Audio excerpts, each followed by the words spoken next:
26 November 1949 रोजी संध्याकाळी बाबासाहेब निवांत सोफ्यावर बसले होते. क्षणात हसत होते तर क्षणात रडतही होते. शंकर आनंद शास्त्री सोबत होते. त्यांना समजेना नेमकं झालंय काय.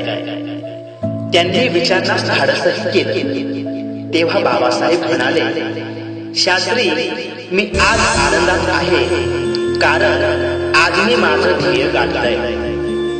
आज मी माझं उद्दिष्ट पूर्ण केलंय आणि हे करत असताना मी काय काय गमावलं त्याच्या चाचपणी करत होतो व माझा एक काळ आठवला आणि डोळ्यात पाणी आले.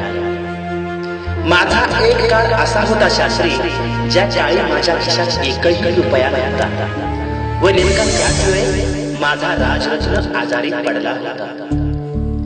माझ्या राजरत्नला ताप आला होता. त्याचं शरीर तापाने फणफणत होतं, परंतु त्याच्या औषध उपचारासाठी माझ्या खिशात एकही रुपया नव्हता. माझं राजरत्नवर खूप प्रेम होतं शास्त्री. अरे, नेमकाच बोलायला लागला होता, नेमकाच चालायलाही लागला होता.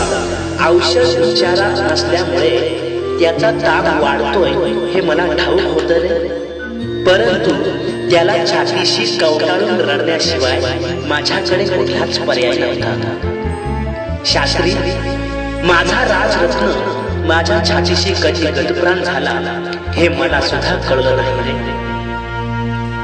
सगळे लोक जमले होते, सगळे शेजारी आले होते. एक जण माझ्याकडे आला आणि म्हणाला, बाबासाहेब, राजरत्नाचा आता अंत्यविधी करावा लागेल. त्यासाठी त्याला नवे कपडे घ्यावे लागतील. नवे कपडे म्हटल्याबरोबर माझ्या काळजामध्ये चर्र झालं, कारण औषध उपचारासाठी माझ्याजवळ एकही रुपया नाही, तर त्याला नवे कपडे घेण्यासाठी माझ्याकडे किती पैसे येतील. काय करावं कळत होतं, कोणाला सांगावं समजत होतं. शास्त्री, मी गुडघ्यामध्ये डोके खुपसून ढसा ढसा रडायला लागलो होतो.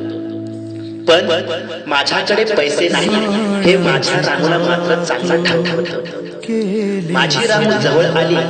तिने लुगड्याचा पदर फाडला. त्या पदरामध्ये माझ्या राजरत्नाला गुंडाळलं आणि त्याचा अंत्यविधी केला.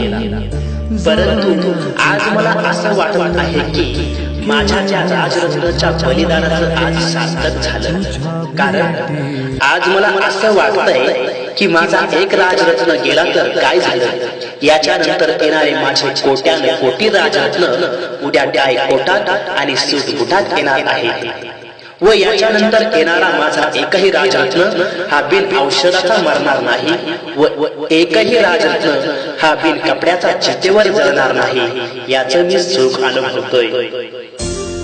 मित्रांनो, त्याच राजरत्नाच्या बलिदानामुळे आज आपण शिकलो, सवरलो, मोठे झालो, नोकऱ्याला लागलो.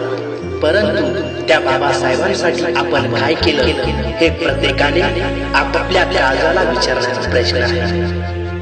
असो, शेवटी एकच म्हणेल, बाबा, भंगली एकदा संपली हो कथा. बाबा, भंगली एकदा संपली हो कथा. कुणी नाही इथे कुणाचा राहिला. एक तुकडा इथे, एक तुकडा तिथे, एक तुकडा इथे, एक तुकडा तिथे. बाबा, तुमच्या काळजाचा मी पाहिला. बाबा, तुमच्या काळजाचा मी पाहिला. बाबा, तुमच्या काळजाचा मी पाहिला.